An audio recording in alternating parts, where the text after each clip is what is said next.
Okay. So you're actually going to Afghanistan next year in order to introduce the exercises to the soldiers down there.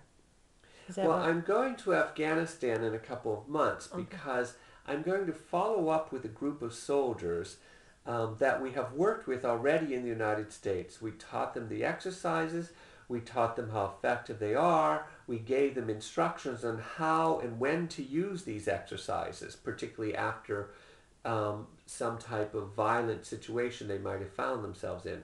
Now we're going to Afghanistan, which is a midterm evaluation with the soldiers, to see are they using them, are they effective, do they help, um, if if they're not using them, why not?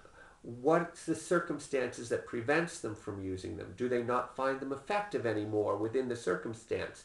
And so we're going to do data gathering around that information so that we can understand maybe how we might have to nuance the exercises in a different way to make them effective in the field.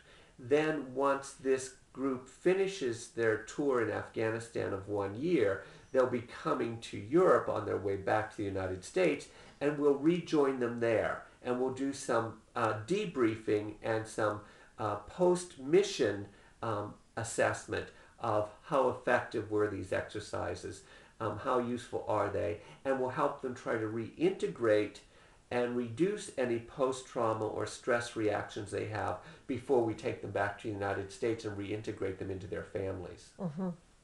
So what would your visions be in this area of war? In war? Well, the vision would be is that we give soldiers as many self-help modalities as we potentially can because they need them in the field, and that's the very place that most therapists are not. And so soldiers need to have some sense that they are able to control or restore themselves or calm themselves down after all of the different incidences that they experience that are around violence. So giving soldiers a self-empowering tool or several tools is a way of helping them to psychologically and emotionally deal with living in this traumatic type of situation and not feeling helpless and hopeless, which are often symptoms of post-trauma reactions. Hmm. So do you see that these exercises would also move into other professions like police, or would that be Well, beneficial? I've given these exercises probably to about 60 or 70,000 people in many countries around the world. And the people who seem to be attracted to the exercises are populations that are generally traumatized and have traumatizing professions, but also do not feel comfortable going to therapy to deal with this. So it would be organizations like firemen and policemen and emergency medical teams and soldiers. These are the groups that professionally they are designed to know they will be traumatized. But also professionally, it's unfortunate if they go and seek therapeutic help, they are therefore thought to be weak or vulnerable or not able to do their job professionally. And so they don't want to go to therapy. Many of these people also do not need therapy. They just simply have had traumatic experiences that have been somebody else's traumas, which they have been invited into, sometimes their own traumas also. They don't need constant therapy. They simply need effective self-help tools that allows them to continue to reduce or mitigate their stress and trauma reactions after they have experienced traumatic events. Hmm. And you also address that this is not only for traumatized people, it's also for people, I mean, ordinary people who are really stressed.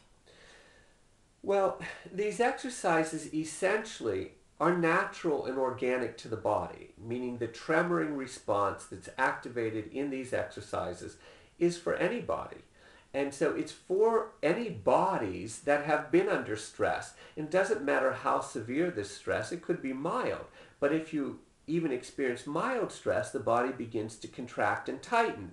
If you experience mild stress over many years, it becomes more and more intensive stress. And if you experience intense stress over many years, it can be traumatizing or have some of the same symptoms of post-trauma reactions. So when we look at stress and trauma, we're looking at it on a large scale. And it's a sliding scale to mild stress to severe trauma.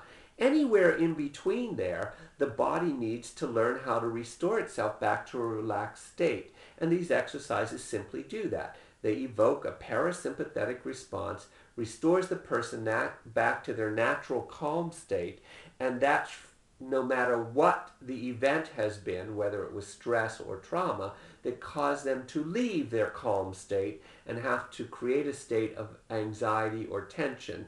And these exercises simply slide that scale back to a nice, relaxed, natural state in the body. Mm-hmm. So thank you very much, David. You're very welcome. Thanks for the invite. Mm-hmm.